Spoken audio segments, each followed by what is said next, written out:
안녕하세요. 융달TV 융원장입니다.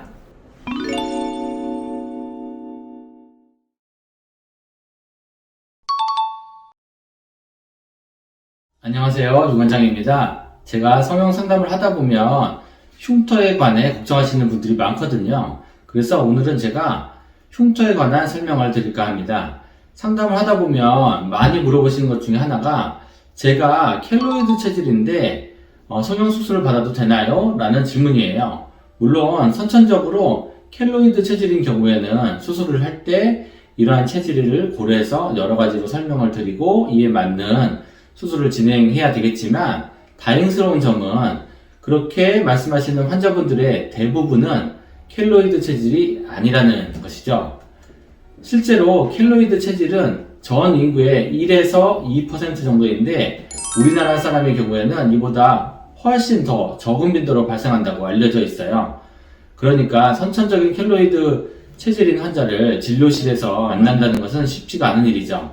그런데도 많은 환자분들께서 저는 켈로이드 체질이에요. 수술받은 자리에 흉이 크게 있어요. 라고 말씀하시면서 자신이 켈로이드 체질이라고 굳게 믿고 있는데 사실 흉터는 여러 가지 원인에 의해서 커질 수가 있어요.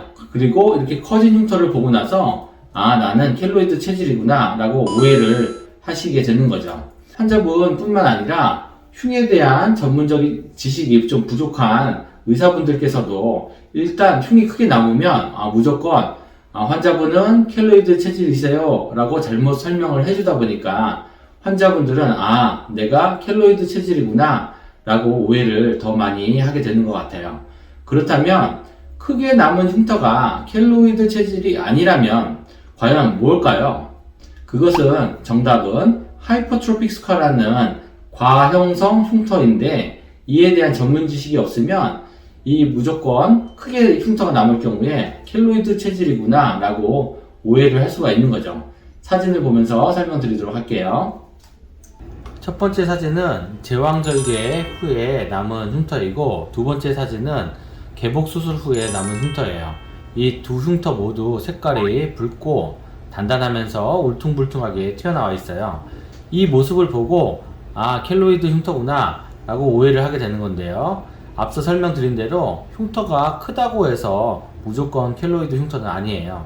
지금 보여드린 흉터는 전형적인 과형성 흉터인데 켈로이드 흉터는 과형성 흉터와 어떤 차이가 있을까요? 먼저 켈로이드 흉터 사진을 보여드릴게요. 이 사진은 켈로이드 흉터 사진인데요. 예방접종을 맞고 나서 생긴 상처에서 발생한 켈로이드가 이렇게 여러 방향으로 자라나게 돼요. 색깔이 붉고 울퉁불퉁하게 튀어나오는 것이 마치 과형성 흉터와 같이 생겼지만 이 두 상처에는 차이가 있어요. 이 사진은 과형성 흉터 사진이고 이 사진은 켈로이드 사진인데 과형성 흉터의 경우에는 상처가 난 데를 넘어서지 않고 그 자리에서 튀어나오는 특징을 가지고 있고 반면에 켈로이드 흉터는 상처가 생긴 데에서 이 상처 범위를 넘어서 여러 방향으로 이렇게 진행되는 특징을 가지고 있어요. 사진으로 보시니까 그 차이를 아시겠죠? 환자분께서 나는 켈로이드 체질이에요. 수술 흉터가 크게 남았어요. 라고 말씀하시는 분들 대부분은 켈로이드 체질이 아니라 과형성 흉터인 경우가 많다는 것이죠. 만약 본인이 켈로이드 체질인지 아닌지 판단하시려면 이 어깨에 맞은 예방접종 흉터 있잖아요. 이게 그 위에서 보여드린 상처처럼 이 자리를 넘어서서 이렇게 자라났다. 또는 자라나지 않았다. 라고 보시면 알 수 있는데 만약에 자라나지 않았다면 켈로이드 체질은 아니다 라고 생각하셔도 될 것 같아요. 설명을 들어보시니까 이해가 좀 되시죠? 이제는 켈로이드 체질일까 이제 걱정돼가지고 성형수술을 두려워하실 필요는 없을 것 같아요. 혹시라도 영상을 보시고 판단이 안 선다면 경험이 많으신 성형외과 전문의 선생님과 상의하셔서 결정하시면 좋겠습니다. 이번 영상도 여러분들께 도움이 되셨다면 좋겠고요. 혹시 궁금한 점 있으면 아래로 댓글로 질문 주시면 답변 달아드릴게요. 감사합니다.